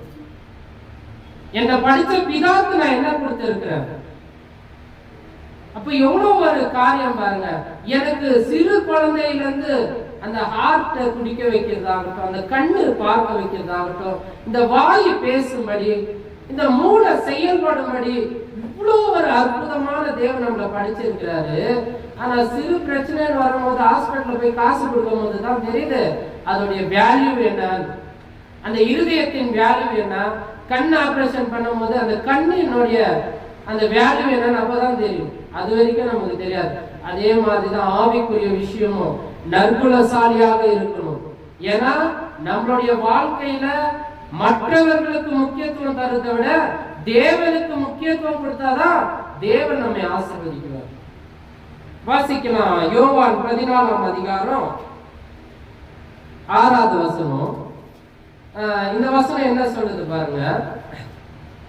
புதிய ஏற்பாடுல யோவான் 14ஆம் அதிகாரம் 6வது வசனம் வாசிங்க. அதற்கு இயேசு, ஆ, நானே வழி சத்தியமும் ஆ, ஜீவனமாய் இருக்கிறேன். ஆ. ஒருவனும் பிதாவின் இடத்தில் வாரா. இப்ப வெள்ளிக்கிழமை ஒருத்தர் இறந்துட்டாருன்னு வச்சுக்கோங்க. அப்ப அவருக்கு வழி யாருங்க? அந்த நாள்ல இயேசு கிறிஸ்துவ செத்துட்டுக்குவாரு. அவர் அந்த நாள்ல வழி கிடையாது.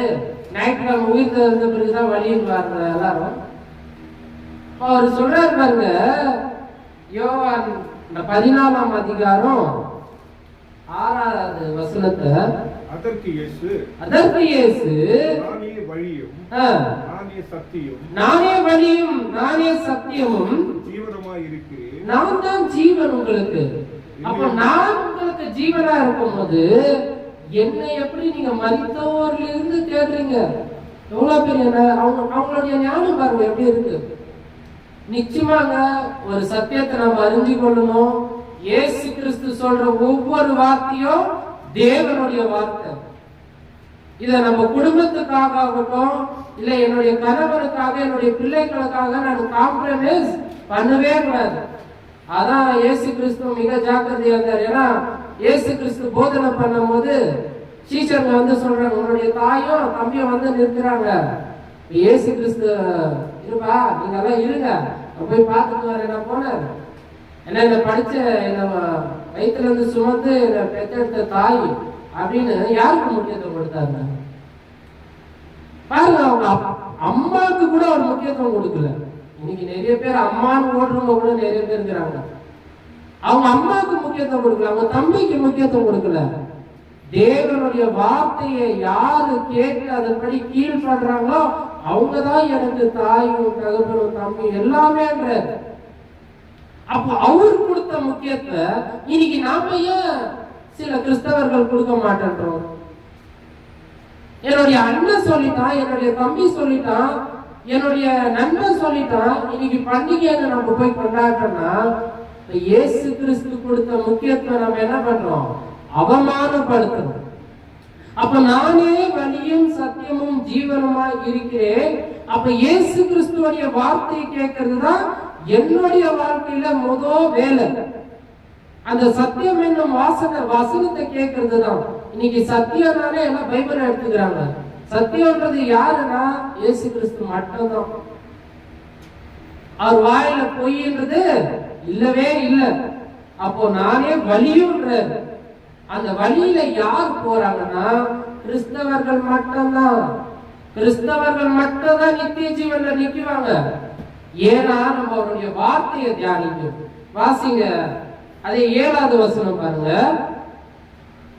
என்னை அறிந்தீர்களானால். அப்போ இயேசு கிறிஸ்துவை அறிந்திருந்த ஒவ்வொரு மக்களும் ஈஸ்டர் என்ற பண்டிகை கொண்டாட மாட்டாங்க, குட் ஃப்ரைடேவை கொண்டாட மாட்டாங்க. என்னை அறிந்தீர்களானால் என் பிதாவையும் அறிந்திருப்பீர்கள். இப்போ பிதாவும் இயேசு கிறிஸ்து ஒன்றும் சொல்ற ஒரு சில சபை இருக்கு. அப்ப இயேசு கிறிஸ்துவை அறிந்திருந்தாதான் பிதாவை என்ன பண்ண முடியும்? அறிந்து கொள்ள முடியும். வாசிங்க. இது முதல் நீங்கள் அவரை அறிந்தும் அவரை கண்டும் இருக்கிறீர்கள். நீங்க யார்? இது நீங்க இந்த நற்குணசாலி தான், இந்த கிறிஸ்தவர் தான். அன்பா சொல்றாரு, பிதாவை கண்டு இருக்கிறீங்க. நீங்க பாக்கியவான்கள். நீங்க நித்திய ஜீவனுக்கு போவீங்க. உலகத்தின் வழிபாடுகளும் பண்டிகைகளும் பாரம்பரியங்களும் சுருப வழிபாடும் உலகத்தின் பாவமான காரியங்களை நீங்க அறிந்து இருக்கிறீங்க. அதுல இருந்து விட்டு விலகி வந்திருக்கிறீங்க. நீங்க பிதாவை அறிந்து இருக்கிறீங்க. அப்ப சொல்றாங்க, வாசிங்க தொடர்ந்து. அந்த அவரை கண்டும் இருக்கிறீர்கள் என்றார். பிலிப்பு அவரை நோக்கி, ஆண்டவரே, பிதாவை எங்களுக்கு காண்பியும் என்றார். இப்போ இந்த உலகத்தார் கேட்கிற மாதிரி தான் அப்போஸ்தலர்கள் சொல்றாங்க. மேல இயேசு கிறிஸ்து சொல்றாரு, நீங்க என்ன பார்த்திருக்கீங்க, என்ன அறிஞ்சுதான் பிதாவை நீங்க பார்க்க முடியும். இப்ப பிதாவை நீங்க அறிஞ்சிருக்க. உலகத்தார் மாதிரி அப்போஸ்தலர்கள் கேட்கும் போது பிலிப்பு சொல்றாரு பாருங்க, ஆண்டவரே, பிதா எங்களுக்கு காண்பியும், அது எங்களுக்கு போதும் என்றார்கள். இப்போ அவருக்கு தெரியாம கேட்டுட்டாரு. இன்னைக்கு தெரிஞ்சு நம்ம அப்படி கேட்கலாமா? இயேசு கிறிஸ்துவே பிதாவை எனக்கு காட்டுங்க. பிதா எப்படி இருக்கிறாரு? பிதா எப்படி இருக்கிறாரு? இயேசு கிறிஸ்துவ போல தான். ரைட். நம்மளுக்கு யோவான்ல ஒரு வசனம் சொல்லுதுங்க, தேவன் ஆவியா இருக்கிறார். இப்ப ஆவியானவரை போய் நீ காட்டுன எங்க இருந்து பார்ப்போம்? மரித்து உயிர் தெழுந்து நம்ம நித்திய ஜீவனுக்கு போகும்போதுதான் இயேசு கிறிஸ்து என்ன பண்ணுவாருங்க, ராஜ்யத்தையும் இந்த கிறிஸ்துவின் சபையை எடுத்து என்ன பண்ணுவாருங்க, பிதாவாகிய தேவனுக்கிட்ட ஒப்பு கொடுப்பாரு. அப்பதான் நான் காண முடியும். ஏன்னா இயேசு கிறிஸ்து சொல்றாரு, பிதாவை ஒரு காலமும் ஒருவனும் கண்டதில்லை. அப்போ இன்னைக்கு உலகத்தார் சொல்ற மாதிரிதான் எங்களுக்கு அவங்க சொல்லிட்டாங்க இவங்க சொல்லிட்டாங்கன்னு நான் அவங்களுடைய வார்த்தையை கேட்காம இயேசு கிறிஸ்து சொன்ன வார்த்தை, என்ன அறிஞ்சு இருக்கிறோம் பிதாவை தெரிஞ்சுக்குவோம். இப்ப எனக்கு தெரியும், நான் கிறிஸ்துவ அறிஞ்சு இருக்கிறேன், பிதா யாருன்னு எனக்கு என்ன தெரியும். இனிமேல் நான் போய் இயேசு கிறிஸ்துவ கேட்க மாட்டேன், பிதா யாருன்னு எனக்கு காட்டுங்க. அப்ப நானும் என்ன ஆயிடுவேன், உலகத்துல ஒருத்தனா ஆயிடுவேன். அப்ப இயேசு கிறிஸ்து சொல்றாரு, என்னை கண்டவன் பிதாவை கண்டார். என்ன அந்த உபதேசம்? இன்னைக்கு அப்பாவை போல பிள்ளை இருக்கிறான்னு நிறைய பேர் சொல்றது இல்லைங்களா? இவங்க அப்பாவை இவனை பார்த்தா இவங்க அப்பாவை பார்த்த மாதிரி அவருடைய குணங்களை சொல்றாரு. ஏன்னா ஆதாம் ஏவாளை படிக்கும் போது அவர் என்ன பண்ணாரு, தம்முடைய சாயல தான் படிக்கிறாரு. அப்ப சாயல்னா ஒருவரை போல ஒருவர் என்றது ஒரு வார்த்தை, குணங்கள்ன்றது ஒரு வார்த்தை. தேவன் எப்படி இருந்தாரோ அப்படிதான் ஆதாம் ஏவாளை படிக்கிறார். அவங்களுக்கு மரணம் இல்லை, அவங்க ஆவிக்குரிய விஷயத்துல இருக்கிறாங்க, சந்தோஷமா இருக்காங்க. அப்போ ஆதாம் ஏவாளை பார்த்தா ஏன் தேவனை பார்த்த மாதிரின்னு சொல்லிட முடியுமா? ஏன்னா தேவனை போலதானே படிச்சாரு. குணங்களை சொல்றாரு, தேவனுக்குள்ள என்ன குணம் இருந்துச்சோ அதே மாதிரிதான் இயேசு கிறிஸ்துவுக்குள்ள இருக்குது. என்ன பாத்தீங்கன்னா நீங்க பிதாவை பார்த்த மாதிரி. ஏன் இதை சொல்றேன்னா, இன்னைக்கு இயேசு கிறிஸ்துவ மறுதளிக்கிறவங்க அனைவரும் யாரை பார்க்கணும்னு கேட்கிறாங்க, பிதாவை பார்க்கணும்னு கேட்கிறாங்க. நாம அப்படி இருக்காம நற்குணசாலியாக இருந்து இயேசு கிறிஸ்து ஒரே தடவை தான் மரித்தாரு, இனி அவருக்கு மரணம் இல்ல, நமக்கும் ஆவிக்குரிய மரணம் ஒரே தடவை தான், இனி நமக்கு அந்த மரணம் இல்லைன்னு நம்ம நிச்சயமா நம்ம இருதயத்துல வைப்போம். ஒரே ஒரு வசனத்தை வாசிச்சுட்டு நம்ம நிறைவு செய்வோம். யோவான் 11ஆம் அதிகாரம் 26வது வசனத்தை நம்ம வாசிக்க கேட்போம். என் நாமத்திலே பிதா அனுப்ப போகிற பரிசுத்த ஆவியாகிய தேற்றவாளன் எல்லாவற்றையும் உங்களுக்கு போதித்து நான் உங்களுக்கு சொன்ன எல்லாவற்றையும் உங்களுக்கு நினைப்பூட்டுவார். புரிஞ்சதுங்களா? பெரிய விஷயம் இல்ல. பரிசுத்த ஆவியானவர் இந்த வேத வசனங்களை நமக்கு என்ன பண்றாங்க, தெளிவா போதிக்கிறதுக்கு தான் பரிசுத்த ஆவியின் வேதாகம புத்தகம். பரிசுத்த ஆவியானவர் அக்னி போல வரமாட்டாரு. பரிசுத்த ஆவியானவர் எனக்குள்ள இறங்கி நான் டான்ஸ் எல்லாம் ஆட மாட்டேன், நான் மேல இருந்து கீழே எல்லாம் குதிக்க மாட்டேன். பரிசுத்த வேதாகமத்தின் வார்த்தைகளை எப்ப எங்க இருதயத்துல வருதோ அப்பவே பரிசுத்த ஆவியானவர் எனக்குள்ள இருக்கிறார். அது நான் முதல் சிந்திக்கணும். ஏன்னா வேத வாக்கியங்களை ஆராய்ந்து பார்த்து நற்குணசாலிகளாக இருந்த அந்த வேரோடு பட்டணத்தார் போல நாமளும் வாழ்வோம். பொறுமையோடு இந்த வசனங்களை கேட்டவங்க யாவரையும் தேவன் தாமே ஆசீர்வதிச்சு வழி நடத்துவாராக. தொடர்ந்து வழி நடத்தும்படி இன்சென்பதை சபையின் சார்பாக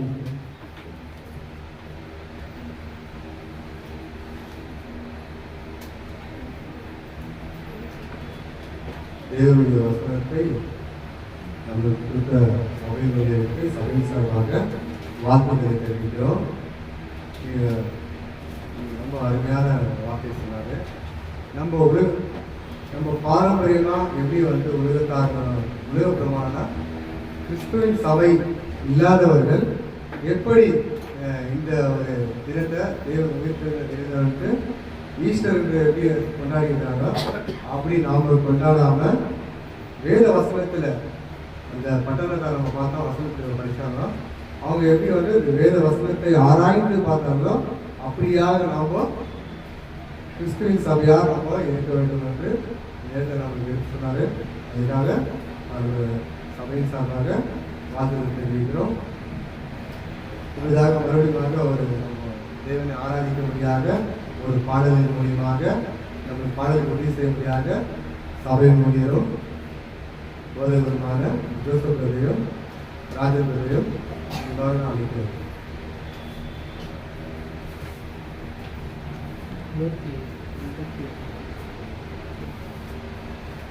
கர்த்தரின் பந்திக்குள்ளாக நாம் கடந்து சேர்ப்பதற்கு முன்பாக ஒரு பாடலை ஏறெடுப்போம். பாடலின் புத்தகத்தில் 186ஆம் பாடல்.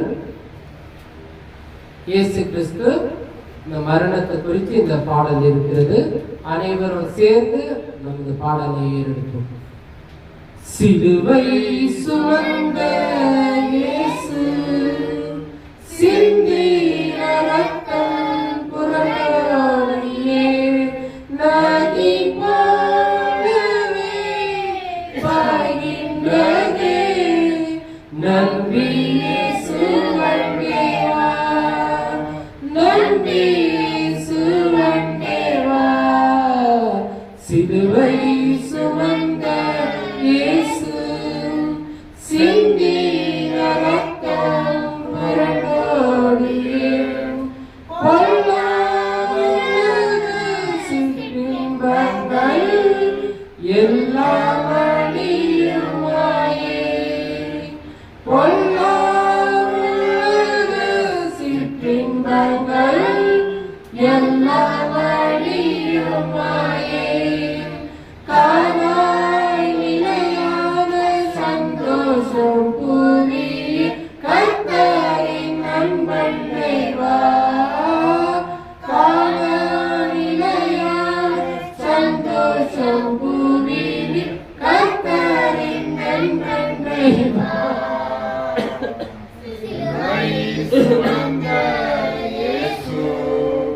சிந்திய ரத்தம் புரளோடியே ஆத்தும மீட்பை பெற்றிடாமல் ஆத்ம நஷ்டம் அடைந்தான். ஆத்தும மீட்பை பெற்றிடாமல் ஆத்ம நஷ்டம் அடைந்தான். லோகம் முழுவதும் ஆதாயமாக்கிய லாபம் ஒன்றும் இல்லையே. லோகம் முழுவதும் ஆதாயம் ஆக்கிய லாபம் ஒன்றும் இல்லையே.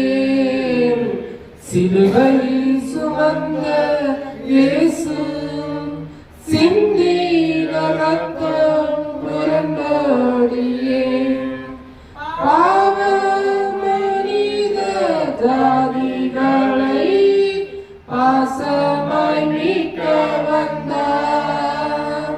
பாவ மனித ஜாதிகளை பாசமாய் மீட்க வந்தார். பாவ பரிகாரி கர்த்தர் இயேசுநாதர் பாவம் எல்லாம் சுமந்தார். பாவ பரிகாரி கர்த்தர் இயேசுநாதர் பாவம் எல்லாம் சுமந்தார். சிலுவை சுமந்த இயேசு சிந்தின ரத்தம் புரண்டோடியே நித்திய ஜீவனை வாஞ்சிப்பாயோ நித்திய மோட்ச வாழ்வில். நித்திய ஜீவனை வாஞ்சிப்பாயோ நித்திய மோட்ச வாழ்வில். தேடி வராயோ பரிசுத்த ஜீவியும் தேவை அதை அடைவார். தேடி வராயோ பரிசுத்த ஜீவியும் தேவை அடைவார். சிலுவை சுமந்த இயேசு சிந்தின ரத்தம் புரண்டோடியே தாகமடைந்தோரை எல்லாருமே தாகத்தை தீர்க்க வரும். தாகமடைந்தோர் எல்லாருமே தாகத்தை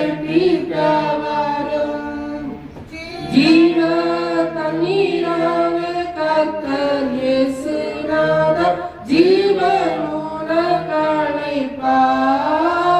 ஜீவ தண்ணீரான கர்த்தர் இயேசுநாதர் ஜீவனுனக்களிப்பார். சிலுவை சுமந்த இயேசு சிந்தின ரத்தம் புரண்டோடிய நதி போலவே பாய்கின்றதே. நம்பி இயேசு வந்தே வா, நம்பி இயேசு வந்தே வா.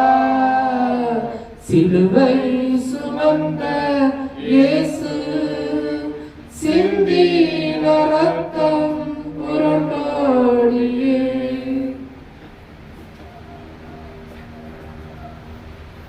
பாடலுக்கு உதவி செய்த சகோதரனுக்கு சபையின் சார்பாக வாழ்த்துக்களை தெரிவிக்கிறோம். இப்பொழுது நம் பந்தி கர்த்தரை பந்தி எழுதுவோம். கர்த்தரை பந்தி நடத்தும்படியாக சகோதரர் ராஜேந்திரரை அன்புடன் அழைக்கிறோம்.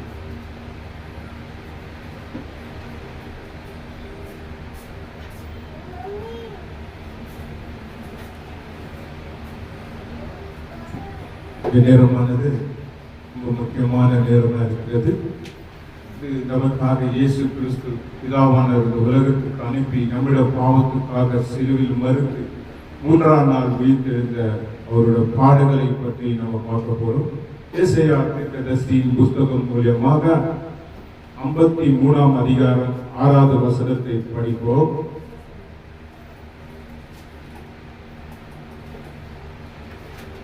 நாம் எல்லோரும் ஆடுகளைப் போல வழி தப்பி திரிந்து அவன் தன் தன் வழிகளை போடும். கர்த்தரே நம் எல்லோருடைய அக்கிரமங்களை அவர் மேல் விழ பண்ணினார். இந்த வசனம் ரொம்ப தெளிவா நம்ம எப்படி வாழ்ந்திருந்தோம் இந்த உலகத்துல. நம்ம இஷ்டம் போன வாழ்க்கையில நம்ம வாழ்ந்து அநேக பாவத்துக்கு நம்ம அடிமையாகி பாவத்துல செத்து போறதுக்கு இருந்தோம். ஆனா நம்முடைய பாவத்தெல்லாம் அவர் நம்முடைய ஒரே குமாரன் மேல் விழ பண்ணி நம்மளை அவர் மீட்டு கொண்டார். அவர் வந்ததுனா நம்மளோட வாழ்க்கை எப்படி இருக்கும்? நம்ம நரகத்திற்காக போயிருப்போம், நம்மளோட வாழ்க்கை அழிஞ்சு போயிருப்போம். ஆனா பிதாவானவர் நம்மேல் வச்சிருக்க அன்பு அவர் மேல் வெளிப்படுத்தினார். பார்க்க சொல்ல அவர் சிலுவையில அதிகத்துக்கு சிலுவை சுமரில் போய் கொண்டிருக்கிறார். அவரால் முடியல, ஒரு இடத்துல தயாராகிறாங்க. அப்போ ஜெருசலேமுடைய ஸ்திரீகள் ஆண்டவரே உங்களுக்காக நாங்கள் அழுகிறோம், உங்களுக்காக நாங்கள் துக்கப்படுகிறோம் என்று சொல்ல அவர் என்ன சொல்றாருன்னா, எனக்காக அழாதீர்கள், உங்களுக்காக உங்க பிள்ளைகளுக்காக அழுங்கள். ஏன் அப்படி சொன்னாரு? யோசித்து பாருங்க. நம்ம பிள்ளைகள் நம்மள எந்த பாவத்துல விழுந்து இருப்பார்கள் நம்ம நினைச்சு பார்த்திருப்போமா? அவங்க அநேக துக்கத்துல வேதனையில வாழ்ந்து இருப்பாங்க. எல்லா பாவம் என்ன செய்ய தெரியாது அவங்களுக்கு, அவங்க பாவம் செய்வாங்க. ஆனா அவங்களுக்காக உங்களுக்காக அழுங்க. அவர் சொல்லாரு, பச்சை மரத்துக்கு எப்படின்னா பட்டு போன மரத்துக்கு எப்படி இருக்கு? யோசித்து பாருங்க. அவர் ஒரு பாவம் செய்யவில்லை, ஆனா அவருக்கு அந்த மாதிரி தண்டனை. நம்ம பாவம் செஞ்ச நம்மளோட வாழ்க்கை எப்படி இருக்கும்?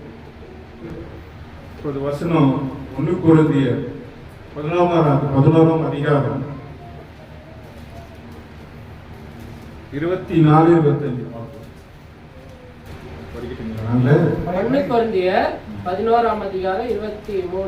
11 நான் உங்களுக்கு ஒப்புவித்ததை கர்த்தரிடத்தில் பெற்றுக்கொண்டேன்.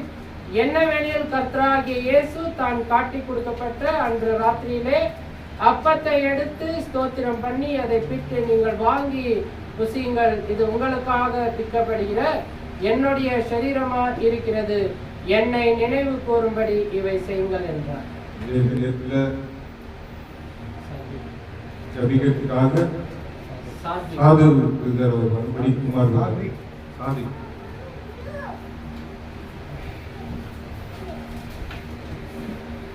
ஜெபிக்கலாம். அன்பின் பரலோக பிதாவே, உமக்கு ஸ்தோத்திரம் அப்பா. உங்களுடைய குமாரனாகிய இயேசு கிறிஸ்துவின் சரீரத்துக்கு ஒப்பான இந்த அப்பத்தை ஆசை இதில் பங்கு பெறுகிற எங்களை தன்னை சோதி தந்து இதில் பங்கு பெறுகிற வேண்டும் கொண்டாடுகிறோம்.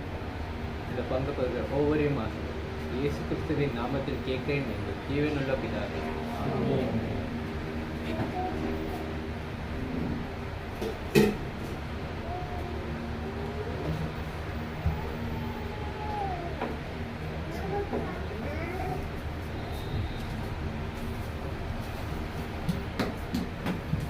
ஒன்றுக்குரியர் 16ஆம் அதிகாரம் 25வது வசனம். போஜனம் பண்ணிய பின்பு அவர் அந்தபடியே பாத்திரத்தை எடுத்து, இந்த பாத்திரம் என் இரத்தத்தினால் ஆகிய புதிய உடன்படிக்கையாய் இருக்கிறது, நீங்கள் இதை பானம் பண்ணும் போதெல்லாம் என்னை நினைவு கூறும்படி இதை செய்யுங்கள் என்றார். நான் திராட்சரசத்தை எடுத்து இது பாடம் பண்ணும்போது என்னை நினைவு கூறுங்கள். அவர் சிந்தனை ஒரு சற்று ரத்தம் அவருடைய பாவங்களை கழிவு சொல்லுது.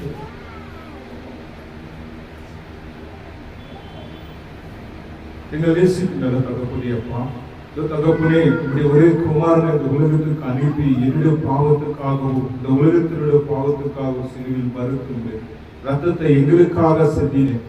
உலகம் கொடுக்காத சந்தோஷத்தை எங்களுக்கு ரத்தத்தார எங்களை மீட்டுக் கொண்டு எல்லாம் அல்ல இயேசுவின் நாமத்தினால் ஜெபிக்கிறேன் நல்ல பிதாவே. ஆமென்.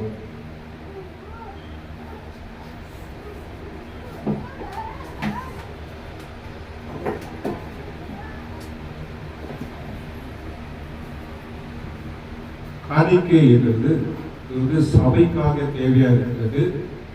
காணிக்கை அதுக்காக எடுக்க போறோம். வசனம் என்ன சொல்றேன்னா, லூக்கா 6:38.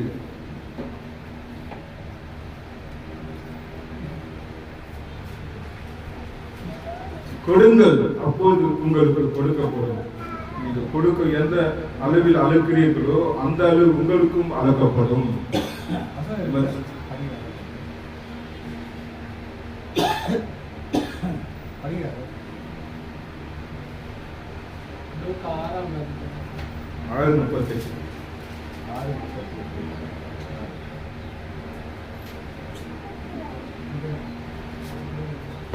கொடுங்கள் அப்போது உங்களுக்கு கொடுக்கப்படும். அமைக்கு குலுக்கி சரித்து விடும்படி நன்றாய் அழுத்து மடியிலே போடுவார்கள்.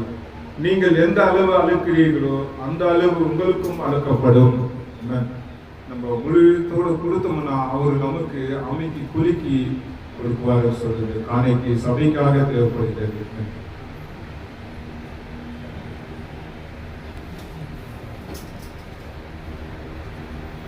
நாம் காணிக்கைக்காக ஜெபம் செய்வோம். அன்பின் பரலோகத்தின் நல்ல பிதாவே, இதோ தகப்பனே, நீங்கள் எங்களுக்கு கொடுத்திருக்கிற இந்த சரீர பலத்தினாலே உங்களுடைய வார்த்தைக்கு கீழ்பட்டு தகப்பனே, நீங்கள் சொன்ன ஒரு கட்டளையின்படி நாங்கள் உலகத்தில் வாழ்ந்து வருகிறோம். தகப்பனே, எங்களுக்கு கொடுத்த அந்த பணத்தின் ஒரு பகுதியாக நம்முடைய காரியங்களுக்காக, சபையுடைய வளர்ச்சிக்காகவும், திக்கற்ற பிள்ளைகளுக்காகவும், உதவிகளுக்காகவும் நாங்கள் உதவி செய்யும்படி நீங்கள் எங்களை ஆசீர்வதித்த தயவுக்காக நன்றி தகப்பனே. உம்மை உயர்த்துகிறோம், எங்களை தாழ்த்துகிறோம். இயேசு கிறிஸ்து நாமத்தில் ஜெபிக்கிறோம் ஜீவனுள்ள நல்ல பிதாவே, ஆமென். ஆண்டவராகிய இயேசு கிறிஸ்து நாமத்தினாலே பிதாவுக்கு துதியும் கனமும் உண்டாயிருப்பதாக. கூடி வந்திருக்கிற தேவ பிள்ளைகள் உங்கள் யாவருக்கும் மீண்டும் ஒரு இயேசு கிறிஸ்து நாமத்திலே வாழ்த்துக்களை தெரிவித்துக் கொள்கிறேன். நாம் அனைவரும் எழுந்து நின்று தலைகளை தாழ்த்தி நாம் ஜெபம் செய்வோம். மகா உன்னதங்களில் வாசம் செய்கிற பரலோகத்தின் பரிசுத்த நல்ல பிதாவே, இந்த அருமையான வாரத்தின் முதல் நாளிலே அப்பா, உலகத்தின் வழிபாடுகளை விட்டு உமக்கு முன்பாக உத்தமனோ நீதிமானோ சன்மார்களும் பயங்கரமா இருக்கும்படி எங்களை நீர் ஆயத்தப்படுத்தின தயவுக்காக நன்றி தகப்பனே. இதோ மனுஷனுடைய செயல்பாடுகள் எல்லாம் தேவனுடைய கிருபையால் உண்டாயிருக்கிறது என்று மனிதன் அறிந்து கொண்டு உம்முடைய வார்த்தைகளை கீழ்ப்படியும்படி தேவரீர் இந்த உலகத்தில் இருக்கிற அனைவரையும் நீர் ஆசீர்வதிக்கிறீர். கிறிஸ்துவின் சபையார் உம்முடைய வார்த்தைக்கு செவி கொடுக்கும்படி தேவரீர் உம்முடைய கட்டளைகளை பின்பற்றி நடக்கும்படியும் நீர் ஆசீர்வதிங்க அப்பா. இதோ எங்களுக்காக, எங்களுடைய பாவங்களுக்காக உமது ஒரே பேரான குமாரன் என்றும் பாராமல் தகப்பனே, எங்களை இந்த பாவத்திலிருந்து விடுதலை செய்து உமக்குள் ஒப்புரவாகும்படி அவர் இந்த உலகத்தில் வந்து இதோ எத்தனையோ உபதேசங்களை உபதேசித்து தகப்பனே அவர் எங்களுக்காக எத்தனையோ பாடுகள் பட்டார். சாட்டையால் அடிக்கப்பட்டு சரீரம் கிழிக்கும் போது கூட அவர் சந்தோஷத்தோடு நம்மளுடைய பாவங்களை ஏற்றுக்கொண்டு அந்த அடிகளை வாங்கினார். இதோ தகப்பனே அவர் ரத்தம் சிந்தும் போது கூட எங்களுக்காக தான் இதோ எங்களுடைய பாவம் நீங்கும்படி அவருடைய ரத்தத்தை சிந்தும்படி நீர் ஆசீர்வதிச்சு இதோ கைகளால் கால்களால் ஆணி அடிக்கும் போது கூட அவர் சொன்ன வார்த்தை எங்கள் இருதயம் என்னும் படகில நாங்கள் எழுதும்படியும் தேவரே எங்களை ஆசீர்வதிங்க. இவர்கள் அறியாமை செய்கிறார்கள், இவர்களை மன்னியும் என்று சொன்னார். அந்த ஒரு சூழ்நிலையிலும் இயேசு கிறிஸ்து எங்களுக்காக செய்த தியாகத்தை நாங்கள் நினைத்துக் கொள்ளும்படி ஆசீர்வதிங்க. தகப்பனே, இதோ இயேசு கிறிஸ்து உயிர் தெழுந்து உடைய வலது பாசத்தில் உட்கார்ந்து இருக்கிறார். அப்படியாக நாங்களும் இடத்தில் வரும்படி இதோ இவ்வளவாய் எங்களை அன்பு கூர்ந்தீங்களே அப்பா, உமக்கு நன்றி தகப்பனே. முதலாவது தேவனுடைய ராஜ்யம் நீதி என்னதென்று வேத வசனத்தின் மூலமாக அறிந்து கொள்ளும்படி எங்களை ஆயத்தப்படுத்தினீரே, அதற்காக நன்றி தகப்பனே. இயேசு கிறிஸ்து உம்மிடத்தில்தான் வந்தார் என்று நாங்கள் விசுவாசிக்கும்படியும் உமது ஒரே பேரான குமாரன் என்று நாங்கள் ஏற்றுக்கொள்ளும்படியும் எங்களுடைய மூத்த சகோதரர் என்று நாங்கள் வேதத்தின் மூலமாக தெரிந்து கொள்ளும்படியும் நீர் எங்களை ஆசீர்வதிச்சீரே அப்பா, உமக்கு நன்றி தகப்பனே. இதோ வானமும் பூமியும் அழிந்து போகும், உம்முடைய வார்த்தை அழியாது என்று சொன்ன பிதாவே, அழியாத அந்த வார்த்தையை பற்றி கொண்டு அழிந்து போகிற இந்த உலகத்தின் மனிதர்களாகட்டும், இல்ல உலகத்தின் வழிபாடுகளாகட்டும், உலகத்தின் இச்சைகளாகட்டும் நாங்கள் செவி கொடுக்காமல் அழியாத உம்முடைய வார்த்தை எங்கள் இருதயம் என்னும் பலகைகளை எழுதும்படியும் நீர் ஆசீர்வதிங்க. கேட்ட வசனங்களை நாங்கள் இந்த காதில் வாங்கி இந்த காதில் விடாதபடிக்கு இதோ வீட்டில் அநேகருக்கு உபதேசிக்கும்படி எங்களை ஆசீர்வதிச்சு பலப்படுத்துங்க. இதோ இந்த உலக காரியங்களை நீங்க அறிந்து கொண்டிருக்கிறீர்கள். எத்தனையோ இடத்தில் போராட்டங்கள், சண்டைகள், சிறு சிறு குழந்தைகள் மறந்து போகிறது அப்பா. அவர்களுக்கு உணவில்லாமல் இதோ உடை இல்லாமல் எத்தனையோ தேசங்கள் கஷ்டத்தில் இருக்கு தகப்பனே. இப்படியாப்பட்ட காரியங்கள் மாற்றி தகப்பனே அமைதியும் சாந்தம் உடைய கிருபை உடைய இரக்கமும் அந்த தேசத்தின் மேல் இருக்கட்டும் தகப்பனே. ஏதோ சண்டை இல்லாத ஒரு உலகத்தை தேவரின் நீதான் மாற்றி தாருங்கள் தகப்பனே. உலகத்தில் இருக்கிற ஒவ்வொரு கிறிஸ்துவின் சபையாரையும் அவருடைய ஊழியக்காரர்களையும் குடும்பங்களையும் நீர் ஆசீர்வதிங்க. ஆவிக்குரிய விஷயத்தில் பலமாக வளரும்படி ஞானத்தையும் பரிசுத்த வல்லமையும் தாருங்க. இதோ பூமிக்குரிய நன்மைகளை நீர் பாதுகாத்து ஆசீர்வதிங்க.